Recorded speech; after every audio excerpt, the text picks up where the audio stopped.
हर्षवर्धन त्रिपाठी जी।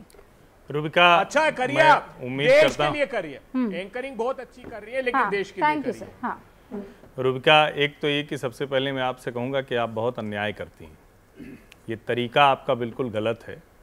आप सार्वजनिक तौर पर अभय दुबे जी से पूछ रही हैं कि वो क्या बोलें।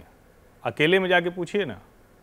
वो ठाकुर साहब कहीं ऐसी सार्वजनिक जगह पे नहीं थे, वो विशुद्ध मुसलमानों के बीच में वो बात कर रहे थे, और आप कह रही हैं कि सार्वजनिक तौर पर वो अपनी सारी रणनीति, सारी स्ट्रेटजी खोल कर रख दें। नंबर एक। नंबर दो ये कि जब इतनी देर की बहस हो गई, आप 30 सेकंड्स की बात कर रही हैं। आप 30 सेकंड छोड़िए ना, बरसों से तैयार होता है ऐसा माइंडसेट। आप सोचिए कि आप कह रही हैं किसी भी सामान्य, मैं कह रहा हूं कि जगदीश ठाकुर वही कह रहे थे, मनमोहन सिंह ने वही कहा राष्ट्रीय विकास परिषद की बैठक में। कांग्रेस प्रवक्ता को सबसे पहले आके क्या कहना चाहिए था? ठीक है, हम भारतीय जनता पार्टी से लड़ेंगे, उनके सारे एजेंडे, सारे कामों को सामने रखेंगे। पहली बात क्या कहते? वो कहते कि जगदीश ठाकुर ने बहुत शर्मनाक बयान दिया है। इस व्यक्ति को एक सेकंड हर्षवर्धन जी, इसमें भारतीय जनता पार्टी कहां से आ गई? प्रवक्ता है आपके संकट, अभय दुबे, आपका संकट बहुत मुश्किल में आ जा रहा है। धीरे धीरे आप तर्कहीन हो रहे हैं। अब आपका विवेक भी गड़बड़ा रहा है। आप थोड़ा सा ना, मैं इसीलिए कह रहा हूं, प्रवक्ता है, मैं जानता हूं, सब देखते हैं। देखिए, मुझे राजनीति नहीं करनी। आप बोलिए, रूबिका के शो में आप बोलिए, मैं चुप हो जाता हूं। मैं आपसे थोड़ी ना पूछूं, मैं भारतीय जनता पार्टी के प्रवक्ता के रूप में रूबिका, आप इनको डबल समय दीजिए, मेरा भी समय इनको दीजिए, क्योंकि इनके पास तर्क है नहीं। हर्षवर्धन त्रिपाठी अपनी बात रखेंगे। प्रेम शुक्ला सर, आपके साथ प्रॉब्लम नहीं है। कोई भी आपको आपकी दिक्कत से वाकिफ करवाने जाता है तो आप उसको बीजेपी वाला सर्टिफिकेट दे देते हैं। गलत है सर, ये बहुत गलत है। आप मत कीजिए। और आप तो समझदार प्रवक्ताओं में से आते हैं। नहीं, आपको जब कुछ नहीं सूझता है, जब मामला अब्बा जब्बा टब्बा का हो जाता है, तब आप सामने बीजेपी बीजेपी बीजेपी करने लगते हैं। ऐसे नहीं चलता है ना सर, वो तर्कहीन होता है। जब आपको दीवार की तरफ घेरा जाता है, तब आप बीजेपी बीजेपी बीजेपी परसों से डिबेट कर रहा हूं। नहीं सर, गलत बात है। जगदीश ठाकुर में आप कुछ नहीं कह पाते हैं तो आपको बीजेपी सूझती है। हर्षवर्धन त्रिपाठी क्या कुछ नहीं, हर्षवर्धन त्रिपाठी, अरे देश के लोगों अभी हर्षवर्धन त्रिपाठी जी। हाँ, अभी हर्षवर्धन त्रिपाठी। कितनी खूबसूरत बात है कि बैठे बैठाए अभय दुबे ने हर्षवर्धन त्रिपाठी और रूबिका लियाकत को प्रेम शुक्ला के साथ ले जाकर खड़ा कर दिया। यानी कांग्रेस कितना अच्छा काम कर सकती है देश में, वो किसी को भी अपने अगेंस्ट खड़ा कर सकती है। और इसीलिए जिस मुसलमान तबके की हालत इस देश में बरसों बरस कांग्रेस का शासन रहा, सबसे निचले पायदान पर खड़े रहे। वो सबसे कम उनको नौकरियां मिली, सबसे खराब रोजगार में स्थिति रही, सबसे बुरी शिक्षा की स्थिति रही, और उनके लिए कहते हैं कि नहीं नहीं, हम आपको सब दिए रहे हैं, मुसलमान खुश हो जाए, वो जाए भारतीय जनता पार्टी के खिलाफ खड़ा हो जाए। राजनीति का तरीका बदल गया है। अब सब कुछ बहुत पारदर्शी तरीके से दिखता है। संकट यहां आ गया। अगर ये बयान ना आया होता पब्लिक में तो कोई दिक्कत नहीं। मुसलमान के सामने कोई और बात, हिंदू के सामने कोई और बात। और मैं तो मानता हूं कि AIMIM इस मामले में इनसे बहुत ईमानदार है।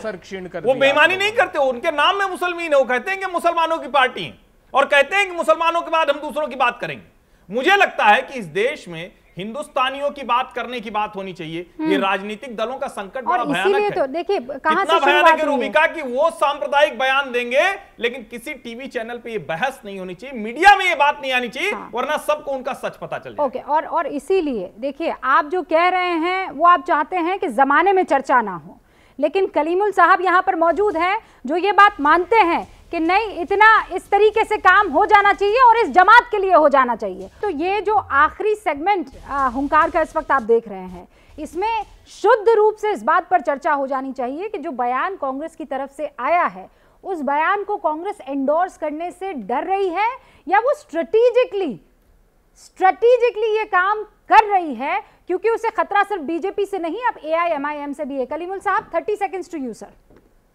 यकीनन कांग्रेस का ये करैक्टर रहा है कि उसने सर खाया है, भेजा खाया है, सर सहलाया है। और गुजरात में भी वो यही काम करने जा रहे हैं कि बोलने के लिए वो सब कुछ है, लेकिन देने के नाम पे आप देखना जो आबादी है उस परसेंटेज में टिकट तक नहीं देते, तो वो आखिर उनका रिप्रेजेंटेशन कहाँ से आएगा? पिछली बार भी सिर्फ गुजरात में 4 टिकट दिए थे, जबकि है वहाँ 9% आबादी। तो इसलिए कांग्रेस ने जो ये बात कही है, सिर्फ मुसलमानों को बरगलाने के लिए कही है, और मुसलमानों के बैकवर्ड होने में ज्यादा कसूरवार कांग्रेस है, बाद में बीजेपी है। अभय जी, 30 सेकंड आपके सर।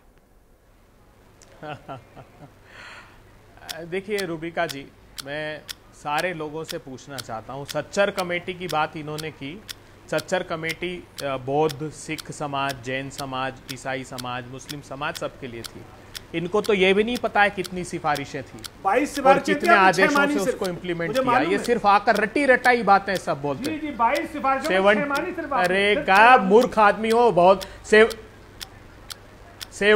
72 रिकमेंडेशन थी, 72 को अडॉप्ट किया, 47 डिसीजन थे। और कौन कौन सी मिनिस्ट्री की थी? अरे साहब, मोदी सरकार। अब आपसे बहस नहीं कर रहा हूं, सुनिए। बड़ी बात क्या है आज देश के सामने? क्या कांग्रेस पार्टी, आप सोचिए देश के लोगों, कोई भी राजनीतिक दल जब सांप्रदायिक ध्रुवीकरण का ऐसा वातावरण मोदी सरकार ने निर्मित कर दिया है, तो क्या हम मुस्लिम परस्ती के आधार पर चुनाव? सांप्रदायिक ध्रुवीकरण ये भारतीय जनता पार्टी को सूट करता है। ये हर्षवर्धन, अरे बयान कौन दे रहा है सर? जगदीश ठाकुर कौन है? रूबिका जी, मुझको तो कहने दीजिए। आप कह लीजिए। मेरी तरफ से आप रियाज अटारी को जानती हैं? आप कौन है? भारतीय जनता पार्टी का कार्यकर्ता, कन्हैया लाल जी की हत्या की। प्रेम शुक्ला जी। आप जानती? तारिक अहमद मीर, भारतीय जनता पार्टी ने टिकट दिया, जो पाकिस्तान के हथियार सप्लाई कर रहा था, वो सैफुल्ला फारूक को जानती है, जिसको वार्ड 33 से बीजेपी ने टिकट दिया, आतंकवादी घोषित। अजहर मसूद ने जिसको ट्रेन किया हो, जो पाकिस्तान से 1 साल तक ट्रेनिंग लेके आया, घोषित आतंकवादी। तालिब हुसैन को जानती है? तालिब हुसैन को जानती है, जिसको पकड़ा अभी गांव वालों ने, वो भारतीय जनता पार्टी का कार्यकर्ता। अरे हांसिया अंद्राबी को जानती है? ब्रांड एम्बेसडर बनाया था इन्होंने बेटी बचाओ की। मसर्रत आलम का प्रिवेंटिव डिटेंशन ऑर्डर इनकार करके उसको छोड़ दिया, जिसने जम्मू कश्मीर में उत्पात मचाया। भारतीय जनता पार्टी सत्ता की 30 सेकंड की बजाय आपने 1 मिनट 30 सेकंड लिए हैं। और अब मैं उम्मीद करती हूँ कि ये जो स्ट्रॉन्ग सवाल आपने अभी प्रेम शुक्ला जी से पूछा है, उनको इसका जवाब देने दे। ये जितने भी मुस्लिम नाम इन्होंने गिनाए हैं प्रेम शुक्ला जी, ये कांग्रेस के साथी या कार्यकर्ता नहीं थे, आपकी पार्टी से आ रहे थे। तो आप मुसलमानों का उत्थान ऐसे करते हैं? आतंकी, मुस्लिम नहीं, आतंकवादी हैं ये लोग। अब इनको शांत कराएं तो मैं इनका उत्तर दूं, क्योंकि मुझे लगता है पूरे बहस में मुझे एक बार बोलने का मौका मिला और लगातार अभय जी बोले हैं, तो मेरे बीच में हस्तक्षेप नहीं करेंगे। राहुल गांधी को तो आप पहचानते होंगे। अभय जी आपकी पार्टी के अध्यक्ष हुआ करते थे। टिमोथी रोमर, वो अमेरिकी राजदूत से उन्होंने कहा अमेठी में कि, और विकीलीक्स ने ये बताया कि भारत को आतंकवादियों से खतरा नहीं है, इस्लामी आतंकवाद से खतरा नहीं, हिंदुओं से खतरा है। तो राहुल गांधी हिंदू द्रोह की पराकाष्ठा पर आमादा व्यक्ति रहे हैं। एक सेकंड अभय जी, आपने पूरी बात अपनी रखी है। प्लीज सर, रिक्वेस्ट है प्रेम शुक्ला जी को इसका जवाब देने दीजिए, उसके बाद इंटरप्ट कीजिएगा।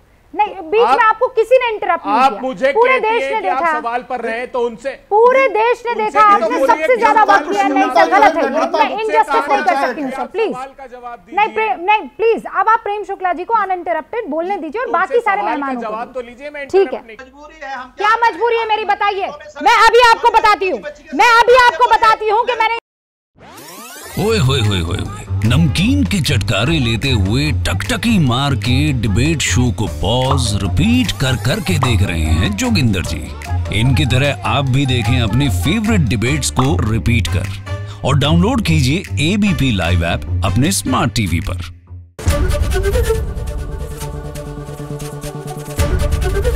एबीपी न्यूज आपको रखे आगे।